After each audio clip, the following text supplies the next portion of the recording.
Good morning, friends. It's Heather at Bush Poppy Farm. We are working in between the rain today, so, you know, the dark sky back there. We are going to be doing some transplanting today at home, not at the farm because it is raining on and off. So let me show you the big array of things that do need to be transplanted, and we'll just get to as much as we can today.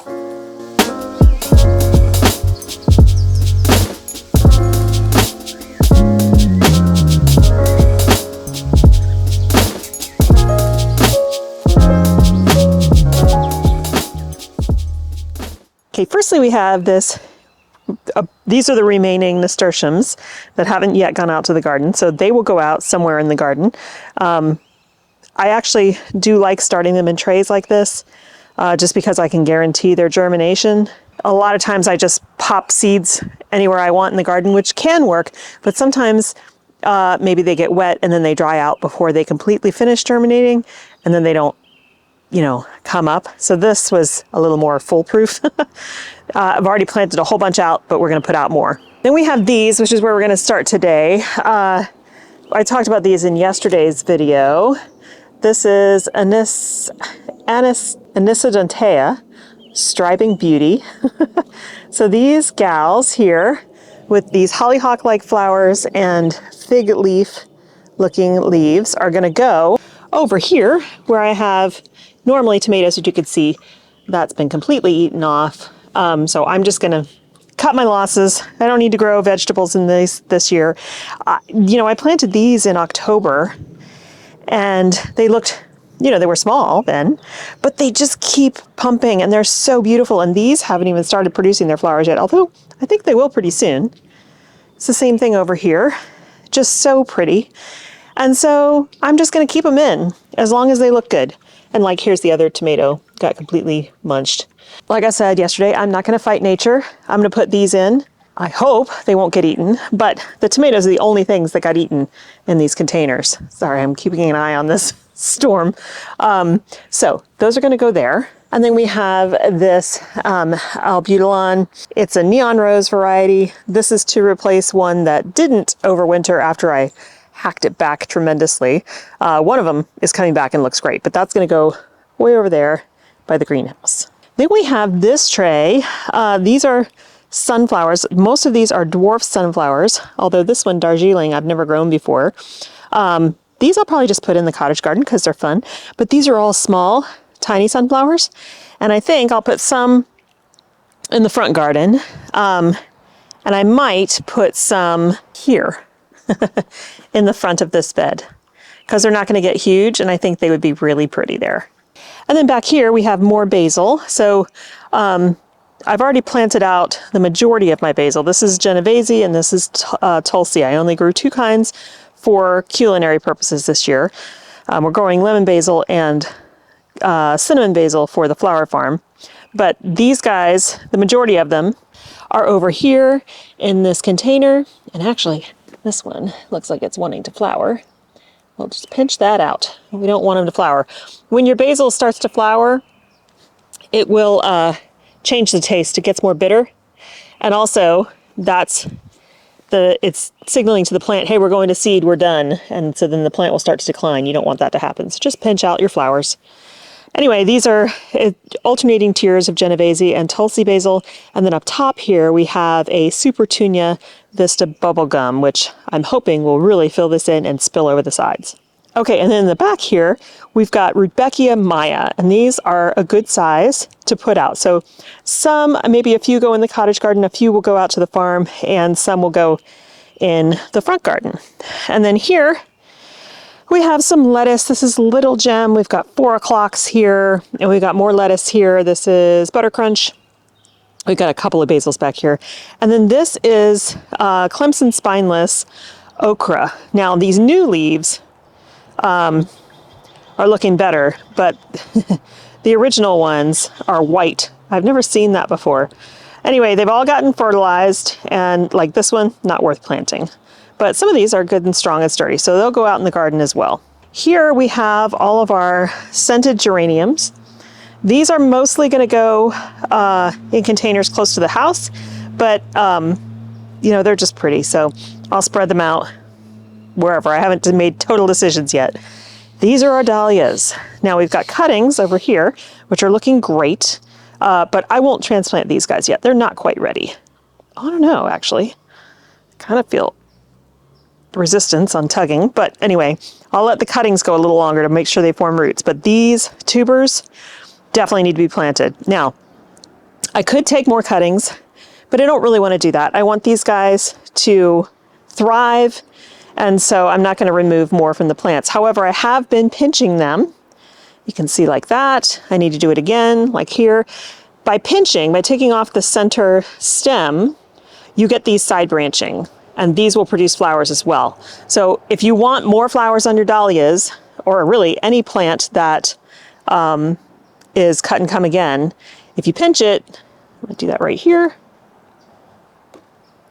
that will encourage side branching in here, and you'll have more stems, more flowers. So I'll continue to do that for another couple of weeks. Yes, that does slow down your time to flower. So this means it'll be a little bit longer until they flower, but I think it's worth it because my dahlias don't usually start to flower until mid to late July anyway. And this means I'll have even more for longer before the plant gets exhausted. Okay, now here we have celosia. I've already pinched these multiple times. See, it's trying to flower in the container. I don't want that. Whoops, pulled that guy out. These guys are ready to go out to the farm. It's been cold and celosia really like heat, but I think next week when it starts to heat up, they'll do fine. So we'll put these in a bed. They got a dose of fish emulsion yesterday.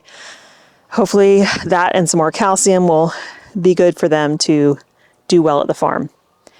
And finally, we have a tray of sunflowers. There are 3 varieties in here. This first variety is Velvet Queen. Then we've got Teddy Bear. These are smaller sunflowers, but they have those big fluffy heads. And then this is Van Gogh Fantasy Mix. This is Sunflower Steve.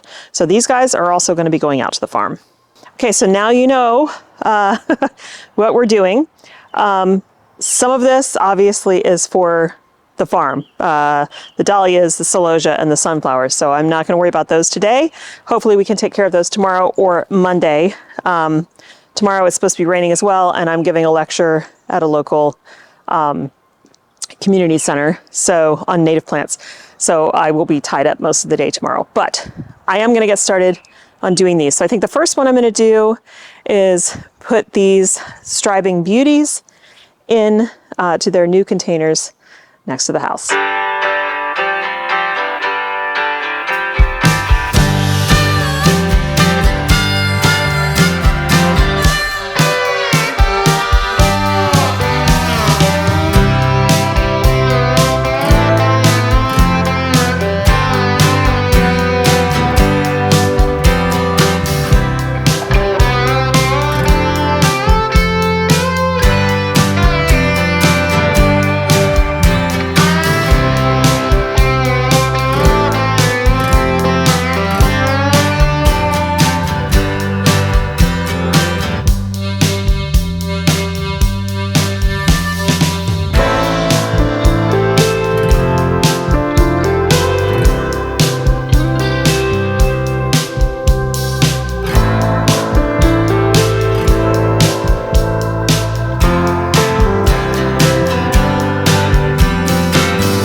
Well, let's see if I can remember where I put everything, and I'll show you what we've done. Okay, so here is the Striving Beauty. I've got one right there, and they do need support, so it can climb up that pole, and one right here, and let's hope that nothing eats it. And then I planted the Butylon. Let's go look at that. There we go. Looks good. I had to take out the violas that were in there because they just were dead, and well, they weren't dead, but they looked awful. They were flattened. They just weren't really producing anymore, so I took them out. I'll probably put something that doesn't mind shade in the front here. Even nasturtiums, they're happy enough, even though this is in shade, just to put in the front there. And this is the one over here, and you can see like insects are picking on it, but I mean, it looks good. I cut it back to just a single stick last year, and it's doing great. These violas are going to probably have to come out soon too, but for right now, they'll be okay. Next, I popped about 5 or 6 Rudbeckia in the cottage garden, scattered around, and I put them in places like this. So once these irises, look at these irises, aren't they so pretty? Once these guys die back and the foliage dies back, then this is going to be kind of an open spot. So I put the Rudbeckias there because in places all the way down where there will be an open spot once spring bulb foliage dies back, so that, here's another one right here, so that they can fill in, and they are much later season bloomers. While we're here, the foxglove is starting. It's so pretty. And these are just so delicate. These are not bearded irises. I don't even remember which variety this is, but I mean, look how narrow the stems are. Yeah, they're just really, really pretty. And the Nemesia, still cranking. Those smell like honey. They are amazing. So, and then I also popped in the back, you can't even really see them because they're so tiny right now, the Velvet Queen sunflower, because those get really tall. So the idea is, as long as they survive and nothing eats them, they will come up in the back, and they'll be, you know, tall border plants. Annuals, but that'll still be nice. You can see all the irises are getting ready. The foxglove are going. We've got, still have California poppies. Yeah, things are looking really good in here. It's so pretty. There's the Nepeta. And then we've got the lupins starting.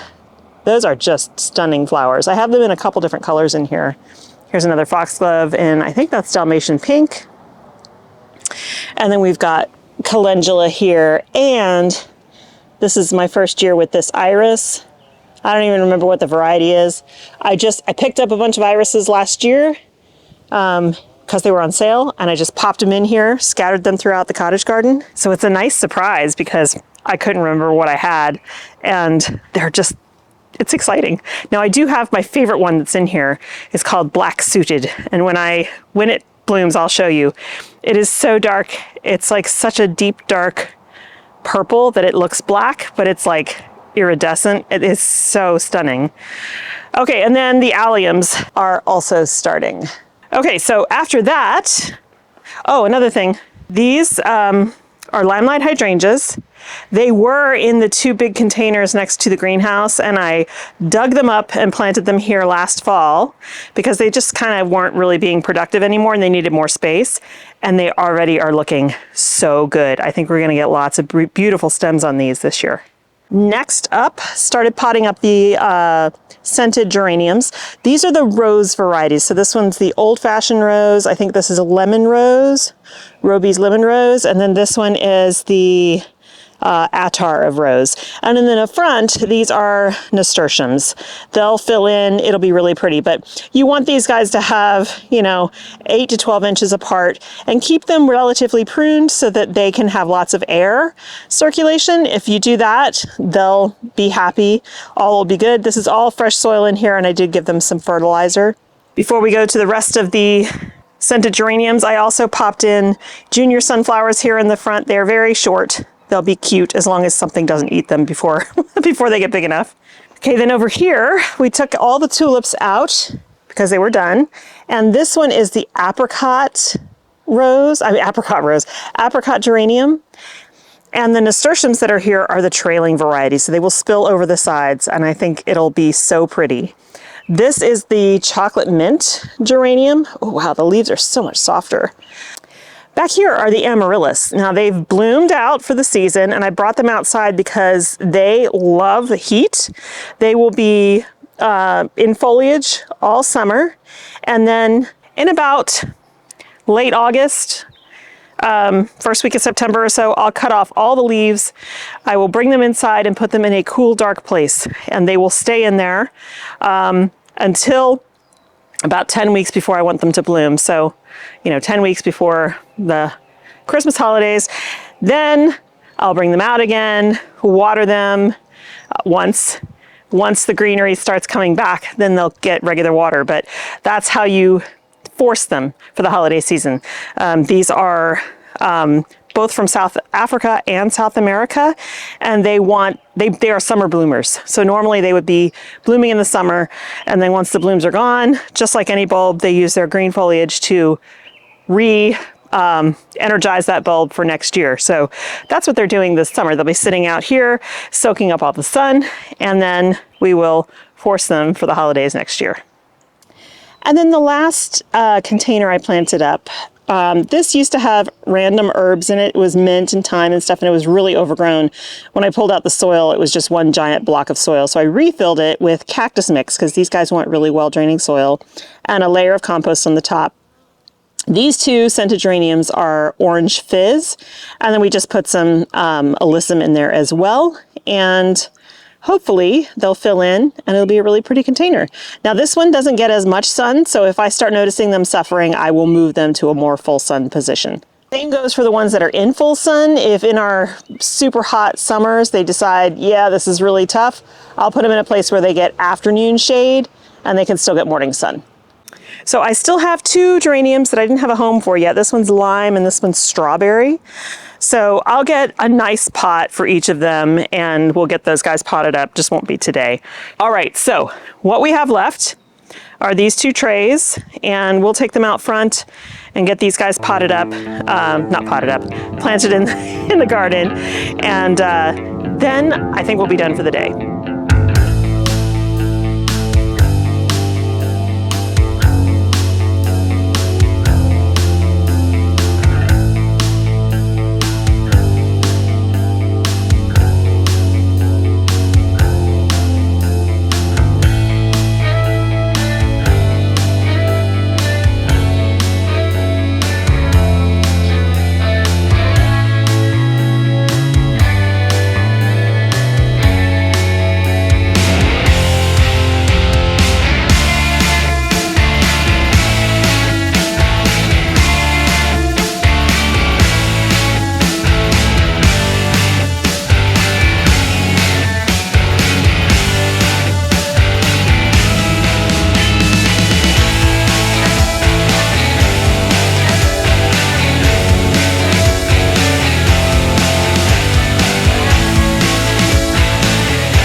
Okay, pretty much got everything planted out, and I did some other stuff that I didn't do on camera, so I'll just walk you through it all right now. So our potatoes in our grow bags are looking great. I just topped them up a little bit more.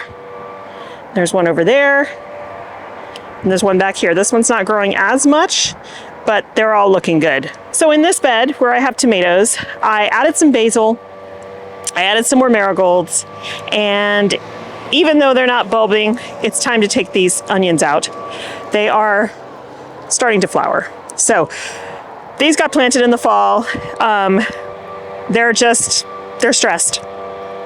So they can still be eaten, but they're not going to go any further. They're not going to produce much more. And look, there's a potato that came up with it. So this onion can still be eaten. It's just not a bulb. And also, you can harvest the flowers for seed. Take that tater inside. So yeah, it's a bummer, but that's what happens sometimes. These are short day onions. I'm gonna leave this one because it doesn't have any flowers on it yet, but these do. So not much of an onion harvest for this bed, but that's fine. I've got other onions. I planted, these are short day onions, which is what I need in my area. If you're way far north, you want long day onions, because when you think about it in the summertime, the north gets the most sun, right? Their sun doesn't set till, I don't know, 11 p.m. and it comes up around 4 a.m. So they have long days. They need long day onions. For here, we need short day or medium day onions, intermediate.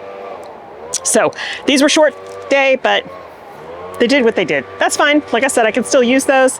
They just won't be as good as having a full bulb.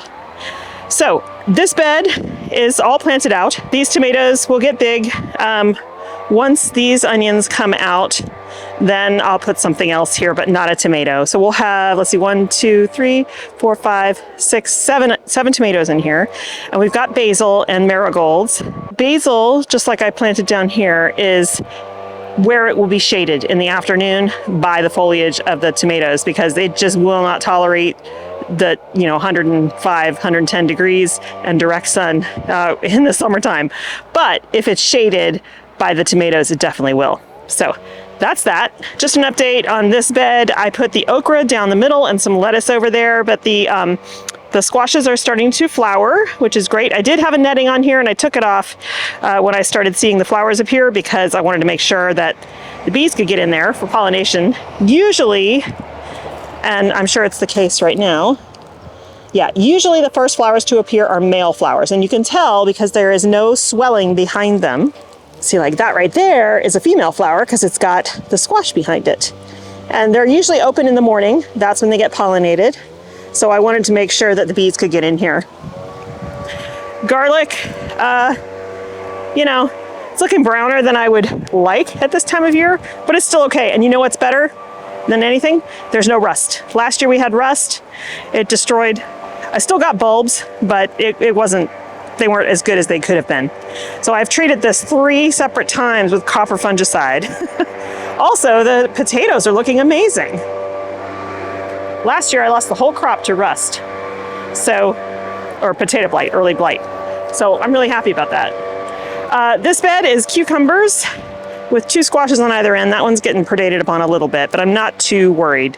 For the most part, things are looking fine. Now these cucumbers won't take off until we get some heat. Okay, I put a little trio of Rudbeckia right here. They'll fill in this space. That we don't have any peonies here. The peonies are looking great. I'm hoping that I can harvest this coming week, but we'll see. They take a really long time, even once they start putting on, yeah, see, this is still really hard, but they're getting close. Maybe by Monday, probably not, but we'll see. It would be lovely to give peonies to my CSA folks. So peonies produce a sweet, sticky substance that ants love. So if you see ants crawling all over your peony bulbs, don't panic. That's normal. And the ants will also eat bugs that are there trying to hurt your peonies. So it's a good thing to see your ants. We do have some apples. Let's just hope we can keep them. Last year, the rats ate them before I could. So what else did I plant? This is the bed I did the most work in. I tied up an extra string for this Florida weave to get these guys a little bit more support. We popped in a lot of basil and more marigolds. There's marigolds here, you could barely see them, but they just haven't started blooming yet. I think this is the tiny gems, like lemon, tangerine, and orange or whatever. Then over here, I went ahead and set up the first line of Florida weave for this. And again, the basil that I popped in is going to be shaded by tomatoes in the afternoon, because this is east and this is west. So when the sun is beating down on the garden, these guys will be shaded by the tomatoes. But in general, everything's looking really good. I mean, these squashes are still here. They're deep green. I'm really happy. These onions are enormous. I don't know that they will bulb for me. They might, yeah, this one won't, see? So let's see what the bulb looks like, or the lack thereof. Yeah, see, that's the same variety as the other one. That's okay. They're still edible. Okay, this bed's still looking good. Sweet potatoes we planted the other day. These cabbages, I don't know that they'll ever head up for me. but they look pretty. I'm gonna leave them in there for now. We do have fruits starting on most of these squashes, or at least a few of them, which is awesome. This bed, I'm still pinching myself, you guys, because the last couple years, I come out and there's nothing left because it's been eaten overnight. And I struggle. This year, I guess the amount of trap setting has worked because things are still here. There's a couple things that went missing and I used some of the remaining squash and popped them in. Like right here, that one was eaten, so I put a new one there, and you can see there's a little bit of predation. But I mean, the fact that 90% of this, especially the corn, is still here, which is just so exciting to me, and I'm very, very grateful. Hopefully they will continue to leave my stuff alone and I can actually have a good harvest this year. Then this bed, the beans are all coming up. These are climbers on this little trellis here. And the rest of this is, well, we put sweet potato slips in here, but then this is bush beans. We've got a couple more squashes down there. This bed is all beans. Some of these are being eaten too, but not too bad. And I think they'll still continue. And I can start another round of beans, so I'm not too worried about that. You know, I'll just keep cycling through. And in fact, I could put a bunch of peppers in here. This would be a good bed for peppers. Update on Buffy, she's doing great. So that butt soak helped her. She's good. She's been lounging and enjoying dust bathing, and she's eating just fine. So we're good to go there. Look at that, an actual zucchini starting. Which variety is this? This is early prolific straight neck squash, so that makes sense. Okay, then the final bed I'll show you is this one. Again, potatoes and onions, and these onions, I don't see flowers yet, but I'm assuming they're gonna go the same way and they just won't bulb up. And that's all right. I mean, again, it's gardening, I can still eat them.